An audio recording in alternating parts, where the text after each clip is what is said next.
नमस्कार, आप देख रहे हैं न्यूज 18 बिहार झारखंड का डिजिटल प्लेटफॉर्म। मैं हूं शुभे मिश्रा आपके साथ। 24 घंटे में ही यूक्रेन ने रूस से बदला ले लिया और बदला भी ऐसा लिया जिससे पूरा रूस दहल गया है। इस साल ये तीसरा सबसे बड़ा हमला है जिससे रूस में भारी तबाही मच गई है। नाटो का साथ मिलने के बाद से यूक्रेन रूस पर ताबड़तोड़ हमले कर रहा है।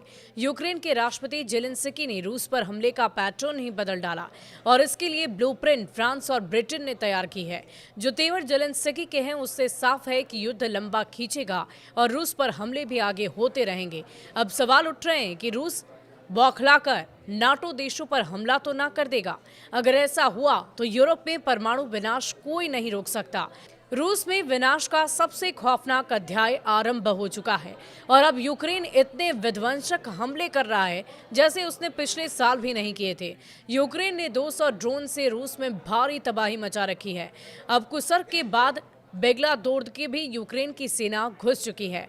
कुसर्क और बेलगोरोद दोनों ही जगह पर भारी तबाही मचा रखी है और इसके अलावा सरहद के पास वाले इलाकों पर भी ड्रोन स्ट्राइक किए जा रहे हैं जिससे लोग वहां से भाग जाएं और यूक्रेन आसानी से कब्जा कर ले।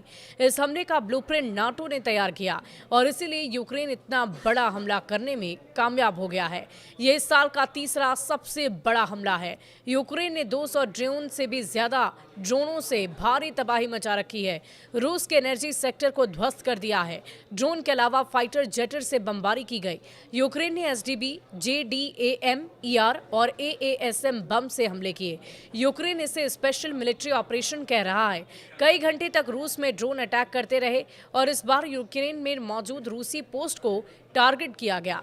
इस बार लॉन्च रेंज ड्रोन का इस्तेमाल किया गया। साथ ही हमले के लिए स्पेशल कमांडो रूस में घुस चुके हैं। एक टुकड़ी कुसर्क और बेलगोरोद में घुसी है। स्पेशल ऑपरेशन के लिए रूस में यूक्रेन के स्नाइपर घुस गए हैं और अभी एक दूसरी कुस्के और बेलगोरोद में घुसी है।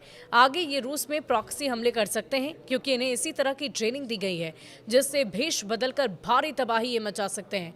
बात यहीं पर खत्म नहीं होती है। हमले के लिए जेडीएम बम का इस्तेमाल हुआ है और रूस के कई शहरों में इसी तरह की तबाही हुई है। एक इमारत के पास हुए धमाके के बाद भारी नुकसान पहुंचा है। विस्फोट होने के बाद कई वाहन जल गए जबकि रात भर इसी तरह यूक्रेन जलता रहा। यूरोप के 30 देश यानी अमेरिका को छोड़कर नाटो के सभी देश यूक्रेन का साथ देने के लिए तैयार हैं। कीव में के खिलाफ ये चक्रव्यूह रचने के लिए मीटिंग होने जा रही है जहां ये तय होगा कि नाटो फ्रंटलाइन पर आएगा या बैकबोन बनकर यूक्रेन को सपोर्ट करेगा।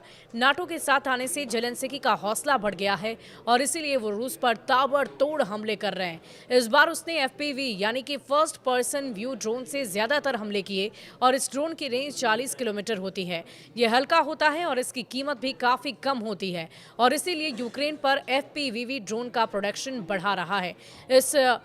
हम रूस को अंधेरे में पहुंचा देंगे, यूक्रेन ने यह कहा है। हालांकि रूस ने यह दावा किया है कि उसने ऐसे 58 ड्रोन मार गिराए जबकि कई ड्रोन आबादी से दूर गिरे थे। लेकिन यूक्रेन का कहना है कि एफपीवीवी ड्रोन से रूस के 10 पावर स्टेशन पर हमला किया गया और आगे भी ऐसे हमले जारी रहेंगे।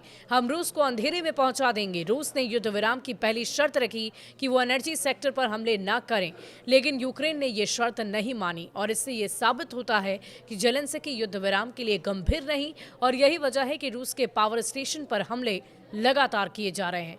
इन हमलों से पावर स्टेशन पूरी तरह तबाह हो गए जिससे बेलगोरोद और दूसरे इलाकों में करीब 1 लाख से ज्यादा घरों की बिजली सप्लाई ठप हो गई है। इसके अलावा लुहांस्क और डोनेत्स्क में भी रूस के कब्जे वाले इलाकों पर ड्रोन वर्षा यूक्रेन ने की जिससे रूस के 109 सैनिकों को मारने की शुरुआत की गई है, जिससे रूस बौखलाकर यूक्रेन पर लगातार ताबड़तोड़ हमले कर रहा है।